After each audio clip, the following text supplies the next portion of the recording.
called, the title today is called When Wounded.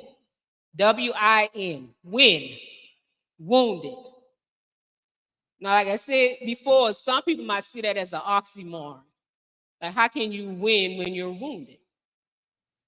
But what I got out of that, when I heard it mentioned, I heard that phrase mentioned by Kirk Franklin at his concert last year. I was looking at it on YouTube with one of my clients when I was doing her hair. And when he said that phrase, when wounded, we literally both gasped at the same time. Like it literally was like a gut punch. It's like, wow, when wounded. So what I got out of that was that you win regardless of what you're going through. Regardless of what's happening, you have to have that mindset that you win or you've won. And it just comes to like you think about like a soldier, you know, they're wounded. Some come out there with a sling on their arm, some come with a bandage around their head, some come out there limping. You know, but in their mind, it's like, yeah, we won. We won. I might be beat down, might have some scars and some bruises, but we won. So that's the mindset we have to have in spite of what we're dealing with. And wounds can be anything. It can be physical, emotional, mental. It can be whatever it is that's affecting you and distracting you and trying to pull you away from your relationship with God. All of that can be listed on the wound. Because when you're hurting, you think about the hurt. You think about that pain, what is in your leg, your head, your back. You thinking about that pain. And those who are parents, you know, your kids don't understand when mama or daddy in pain. They want to eat, they want to get, you know, they want to go here and there, they want to do this and that. But it's not that when you're in so much pain, it's not that you're trying to neglect your children, but you're focusing on the fact that, okay, I'm hurting. I can barely move. But then you have to make up your mind, is like, okay, I gotta push forward, push forward. We can do this. We can. It's not that the Lord will use your kids. They'll come and they'll just, you know, just a little smile or just a pat, like it's gonna be okay. And that simple thing right there can make a big difference. Now, it might not necessarily take your pain away, but it will change your mindset. It will switch it now from that pain to your child or the other stuff that you have to do, especially if you're a single parent. Like now you don't have, most of the time you don't have that option. you don't get that option all the time. Unless you know the Lord bless you with your village and you can, you know, can you watch my child right here while I do this and that. But for the most part, you don't really get that option. But your mind, everything starts in your mind. And that's why I always tell the kids, like young people I talk to, and I said, everything starts in your mind. Whether you're going to do right or wrong, good or bad, whatever it is already in your mind. So just think, if you had the mindset set up that you're going to do this when you know you're not supposed to be doing it, but you quick to run over here and do it, why can't you have that same mindset for the good side? That I'm going to make it through this, in spite of what I feel like. In spite of what people say about me. In spite of what people think about me. One person said this one time. I'm not going to name their name. But when I heard it, I was like, it just gave me a different perspective. Because she said her professor told her that a long time ago when she was in college. And she said, a professor told her, she said, what people think of you or say about you is none of your business. And she was saying at first she didn't understand, like, what you mean? But then when they broke it down, it's like, that's true. That has nothing to do with you. But a lot of us take that on. If somebody says something negative about us, Lying is no, it doesn't feel good, but that's not our responsibility. That's not our business. So we're taking on unnecessary wounds. We're taking on necessary things that has nothing to do with us. And that in turn festers into something else. Now it started off not even being your situation or your problem. Now you don't turn it into something bigger, which now it's causing problems. Because now it's taking your attention off of what God has for you to do. It's taking attention of who God says you are, who is the only one you need to be getting validation from anyway. So it's taken away from that. And that is a wound. Like I said, whatever, it doesn't necessarily have to be physical. But anything, like I said, that takes you away or try to pull you away from your relationship with God is a wound, because you're focusing on that and not what God has for you to do. And you can edit that too when you know that you're walking in what God has for you. Oh, the devil gonna come full force now. Yeah, he's not gonna sit back like, oh, okay, you got a word from God. Okay, I'm gonna let you go ahead and do that. No, that's when he's gonna come. He coming full barrel, and he's going to use the people and the things that's closest to you.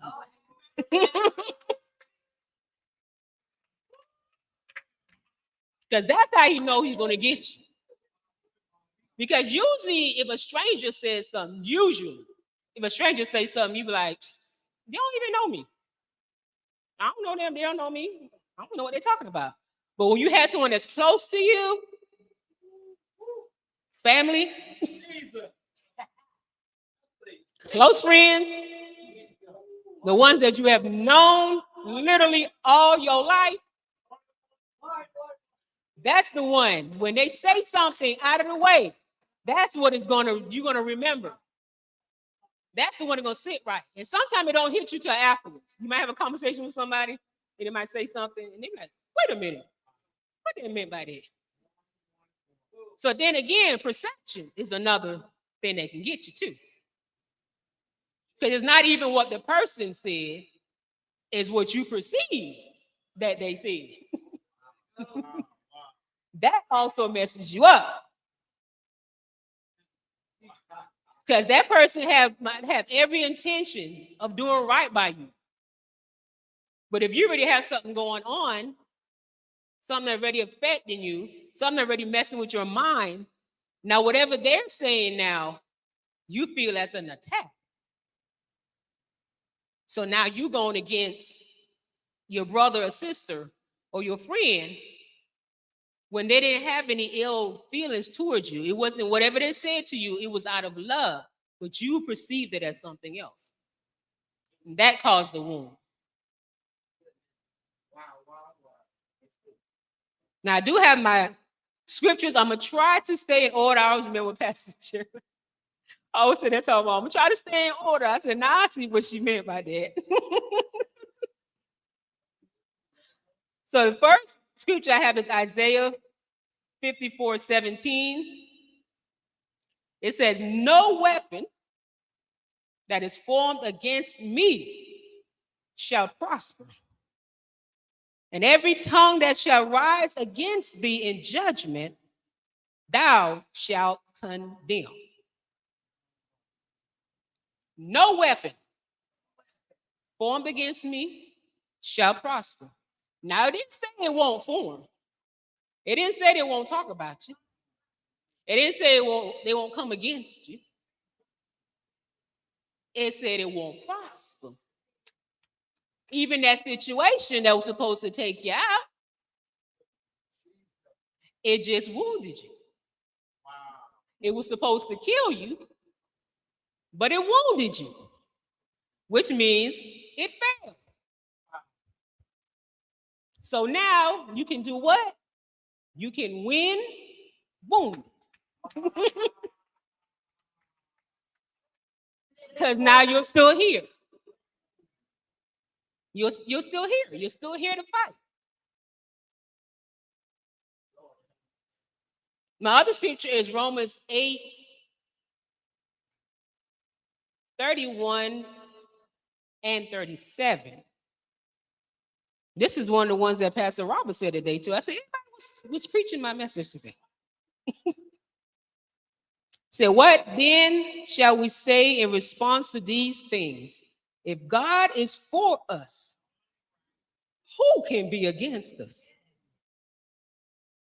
And 37, Romans 8:37, nay, in all these things, we are more than conquerors through him that loved us. And everybody know that's one of my favorite scriptures, because that's also my signature on my text messages. Because that's what I have to keep looking at, is different things. Whatever you have to do, whatever the Lord give you, like I said, for me, music, he always speaks to me through music. Like regardless of whatever it is I'm going through, it's always something. I hear a song or something that would just resonate and just sit there like, okay, Lord, okay, I understand. And then you have your scripture. Then he would send someone to that you haven't even spoken to, don't even know what's going on with you. And he will give them the word to speak to you. So whatever it is that you have to do to get in that mindset, that yes, I'm wounded, but I'm still breathing. Wow. I'm still here. One limb might not be working right, but I still got the other ones. If I have to drag across the finish line, if I have to drag out of the bed, which I've had to do before. But guess what? You're still here and you win wounded. You still win. Because like I said, whatever was meant to take you out, it didn't. So it failed. Wow. So just like some people say, the devil thought he should have did what he was going to do when I was out there. He should have did what he was going to do then. Because now, yeah, you coming with a full barrel, but I'm coming with Jesus Christ. Because you know the enemy, he doesn't come with anything new. He always piggybacking and trying to copy stuff. He's not original. He don't ever come with anything original. And you say, resist the devil and he shall flee. Because he don't have any power unless you give it to him. He only have the power that we give him. So if we keep focusing on the offenses and the hurts, now I can do a disclaimer because I don't want anybody saying, it's not that I know it's not that easy. Because I'm speaking to myself. It's still stuff that I still got to deal with. I haven't been glorified. I haven't made it to heaven yet. It's still stuff that I got to work on. I'm talking to myself. So I know at times it can be easier said than done. But guess what? It can be done. You have to make up your mind that regardless of what your body is saying, your mind is still powerful. Your mind is powerful.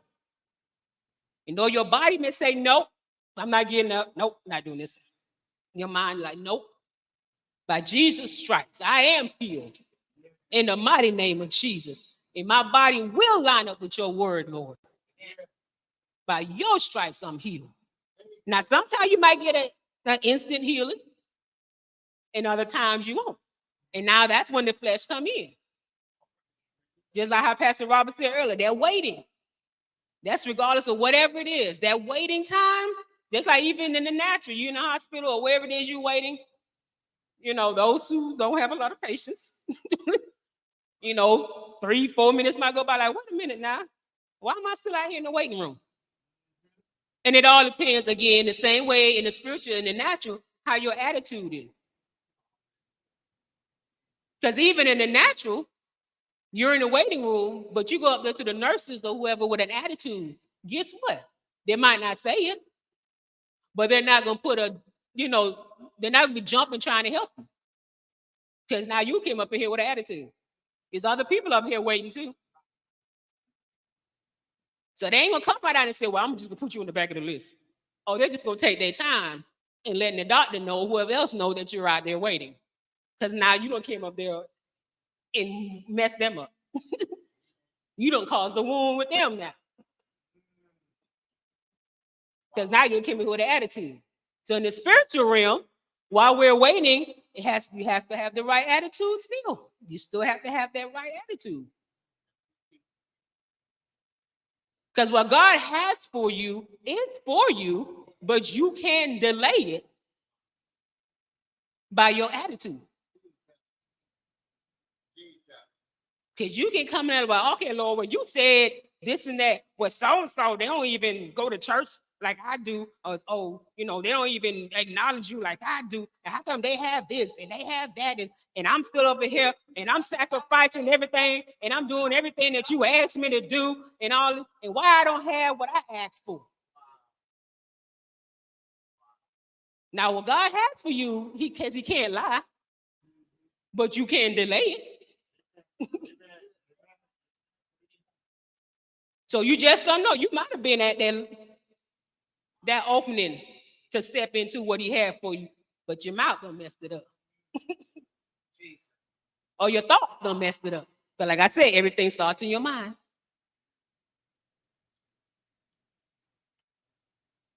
So I broke down the word when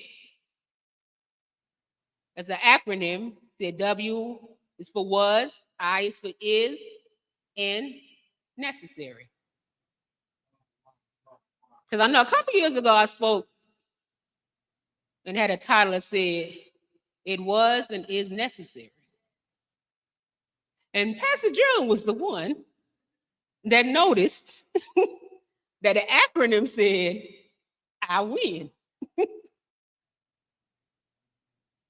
Because what we deal with, we might not see it as we're going through it, but it's necessary.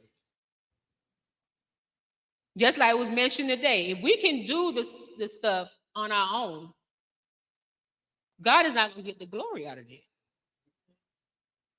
Because we can go out there and we can do it.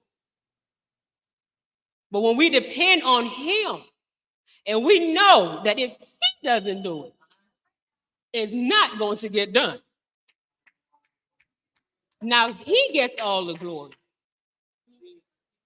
And in turn, we can minister and witness to someone else. God said we can all have the right heart and mind, like if somebody's going through something, then you can have the right heart, you're trying to encourage them. But unless you have actually been through what they're going through,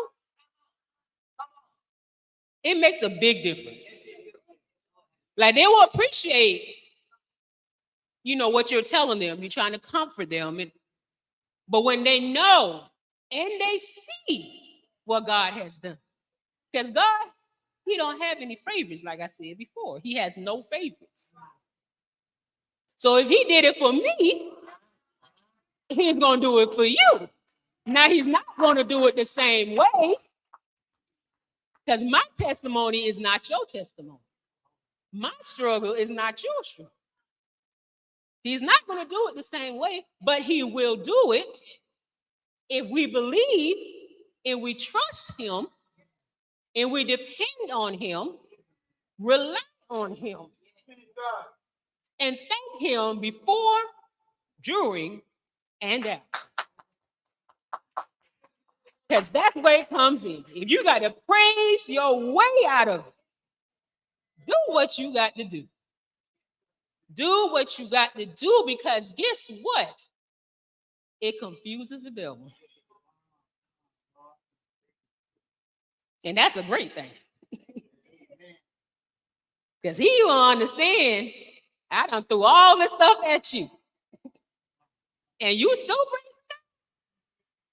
The same one that you said is your father and your provider and your strength and your help. And you going through all this and you still thank him? Because you know their most famous saying, where was God? They love to say that. With stuff going on. Where is God? But those of us who know, he said he will never leave us nor forsake us. Even if we feel like he's not there, he's always there. He's always there with open arms. Even when we turn our back. Because if we feel like God is furthest away from us, guess what? It wasn't him that walked away. It was us. Because he said he would never leave us nor forsake us. And again, he cannot lie. So that means he's always there, but because we want to do what we want to do in our time, and because we figure we got to help God out. Because I heard somebody say that before, talking about God take too long. And if we are honest with ourselves now, we do think that. We're not gonna pretend. We're not gonna sit up here like we holy, we so super holy and stuff. Now you know, in reality, you're like, okay, now Lord. I know our timing is not your timing, but anytime yet. You know? So yeah, if we honest with ourselves, we're like, okay. But guess what? When we leave it in his hands, though, it's gonna be done correctly. Because we're gonna do it ourselves. Guess what? Now we gotta come back and ask for forgiveness, and we start all over again. Because we tried it on our own, it didn't work. So I'm okay, Lord, I'm sorry. They had this one Instagram lady I follow. She does like a lot. I love how she does like the Bible stories. She does like skits and different things. And one of her main slogan is, "I'm gonna see for myself."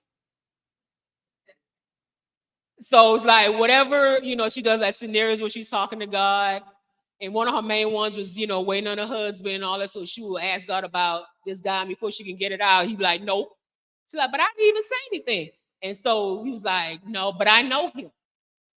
God is saying, I know him. And no, he's not the one for you. So then she would think about it. She's like, I'm going to see for myself. And then she'll go off and she tried to do it. And she had one when she came back. He's like, the sound effects was so funny. Because like she walked on, so I'm going to see for myself. And the next scene was her getting slapped back into reality. And then she's like, okay, Lord, I'm sorry. She to come back and apologize. So that's pretty much what we do on our own too when we're trying to do things ourselves. I'm going to see for myself. Not realizing, or maybe you are realizing, but you're still in your mind, I want to do this myself. You're talking to the one who made that person that you're trying to run out. Wow. So we don't cut out the middleman. You straight to the person who made this person. But you're acting like he don't know what he's talking about. So now you're going to go see for yourself. Well, go ahead. I said, be careful what you ask for. And it's that waiting. Again, it's in that waiting time. Because that waiting is what gets you. Because you can have all the trust in that word, but that waiting is going to test that trust. All that talk that you were talking. Let it not happen when you think it should have happened. Or the way it should have happened. Then the real you come out. Yeah, that's when the real you come out.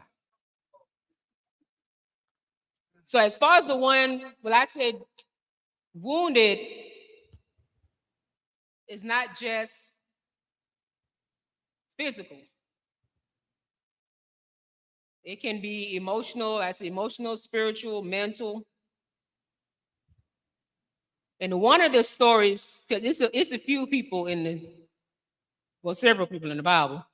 But one particular one too that came to mind that I think he literally covers pretty much anything you talk about. Because when you ask somebody who they don't want to be, that's in the Bible, the main person they say is Job. No one wants to be Job. But his story literally covers everything. So he pretty much uncovered all the wounds. He covered all of them. Physical, mental, emotional, love wounds, because his wife telling him to curse God and die. His friends still trying to confuse as to why you still serving this God. Well, you literally just lost everything. Everything. And you're still up here praising God. You're still up here thanking God. You're still up here praying to God. And you get all these afflictions on your body. So it's everything, his physical, his mental, everything. But he's still pressing his way through. And he might have had this phrase, when wounded, but his actions was when wounded. Because in spite of all of that, he still had his faith in God. He still knew God would bring him through. He still knew God did not leave him. Even though I'm sure at times he probably felt it, because he's human. But he still trusted God. When everyone else around him looking at him like he's crazy. And of course, God showed up on his behalf. And blessed him with more than he had before. When wounded. Because he had every right to throw in the towel. He had every right. In our book. You know, human, looking at it from the human perspective, he had every right. You done lost all your animals. You know, that's how they make their money. They farm and all. You know, you done lost all your kids. All wow. One is too many. But all of them, and you still praising God, and you still thanking God. Not one time did he blame God. But you know, these folks nowadays, everything that, oh, God did this, and God, no. No. He still, and that's even his wife, supposed to be his helpmeet. She telling him to curse God and die. Because, yeah, she was upset too, because those are her kids. Yeah. But in the same token, though, you trying to push him away from God. Instead of this is the time. Because, yes, we have that tendency to do that, because I know I was guilty of that too. When you're going through hurt, you tend to draw back.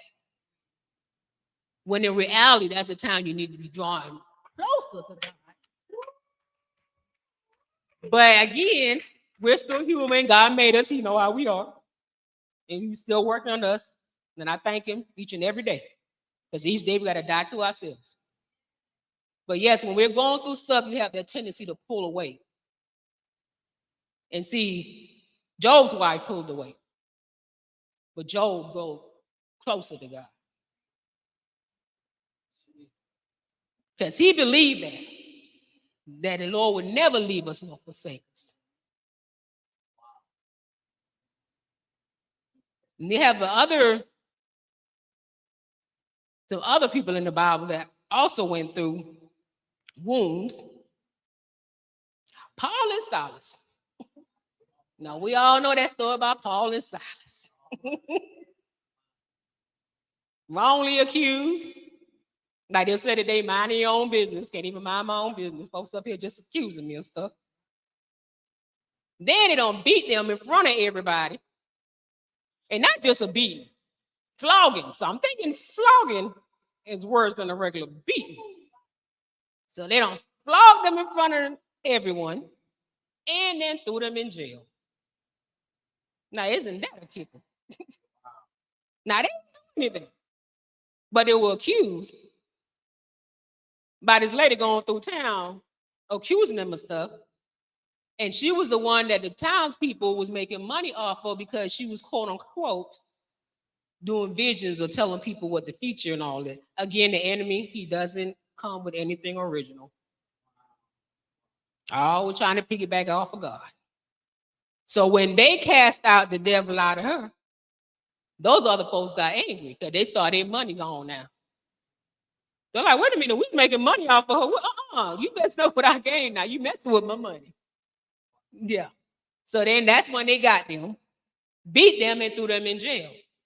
Again, they could have had a bad attitude because, first of all, we didn't do anything. Then you beat us and put us in jail. They could have had that bad attitude. But no, they stood in jail and they praised and prayed to God. They decided they were going to win wounded, and they were wounded because they were flogged. That wasn't a regular beating. They were flogged.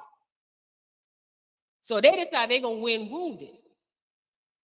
And in the midst of their praise and worship, they were praying and worshiping through the situation that they were in. The other people were listening. The other jailers were listening. Because they could have said to, okay, God, where are you? What's going on? We sitting up here in jail, we chained up, barely getting anything to eat when I got beat. Like, what's going on? But no, they kept their focus on praising and thanking God. Then God showed up. In the midst of it all, like he always do. And that probably was at the 11th hour, because you know God love to show up at the 11th hour. So he showed up, earthquake and everything. And not only did he touch Paul and Silas, but all the other jailers in there, their chains was broken. So he didn't just come just for those. He came for all the rest of them. And when the guard saw this, he just knew he was a goner. Because he thought everybody left. So he just knew he was going to be gone. So he decided to try to take himself out. And they had to let him know, no, we're all here. We're here. You don't have to do that. We're all here. So then he asked him, what do he need to do to be saved? And not only did he get saved, but the Lord saved his entire household. So that's also the part where we said those attached to us. Because God has some people that's attached to us. Because if we keep walking wounded and keep being offended and being distracted, how are we going to stay focused on what God has for us to do, which pertains to someone else that he has attached to us? So not only are you blocking your blessing, you're blocking someone else's blessing. So just think about that when he asks, what do I need to do to be saved? And then not only him getting saved, but his entire household. Nobody but God. Who else can do that? Who else will get the glory out of that? No one. No one but God.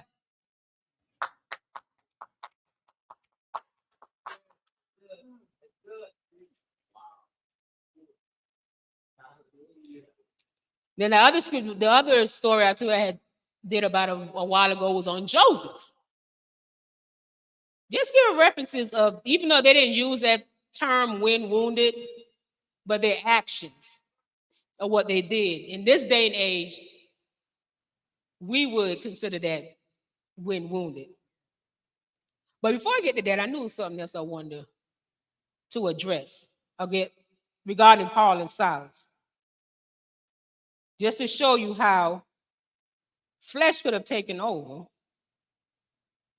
but they decided to stay in the spirit. Because even when, after all that happened, the Lord had brought the change and everything, and then they decided to release them. Because then they realized who they were. So Paul, I'm going to do it in today's terminology. Just picture it in today's term. You have you and your homeboys over here, and you've been wrongly accused, and now they're like, okay, now you can go ahead, you can go on, we release you, you can go ahead. And the other ones, they be like, okay, let's go. And you always gonna have one. Because Paul was like,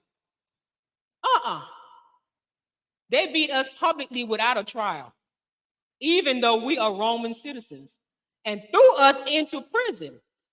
And now do they want to get rid of us quietly? No.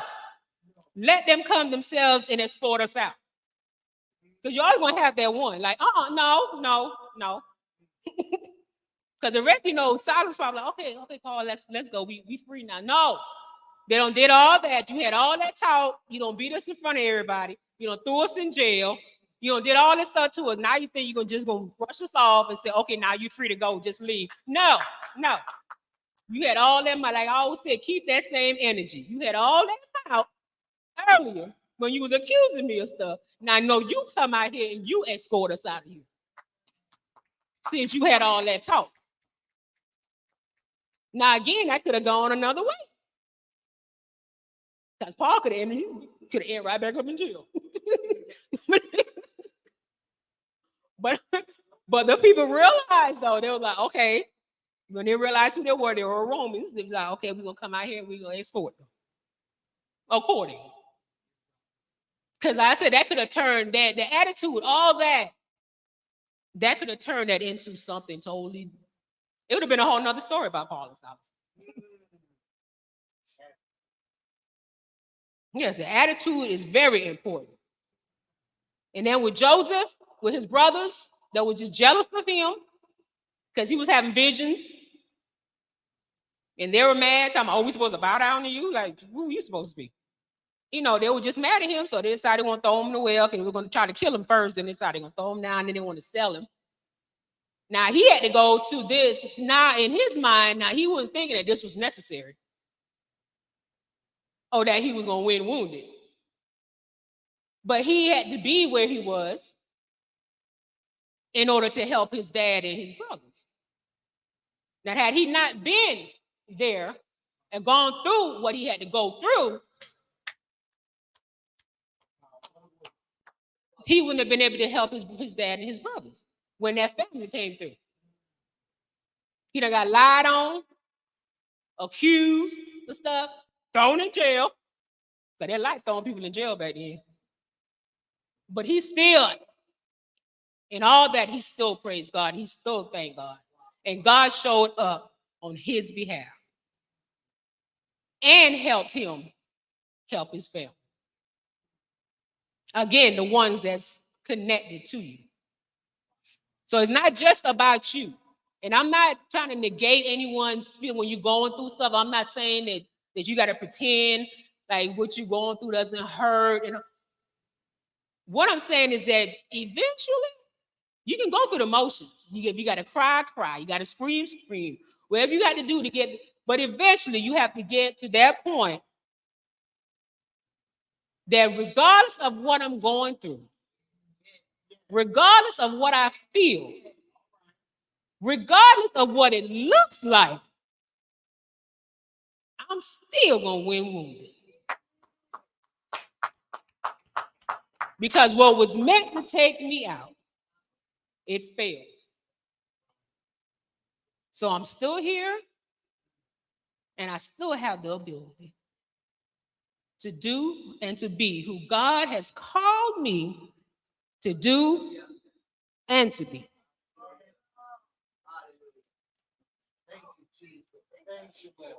And I'm going to leave on this.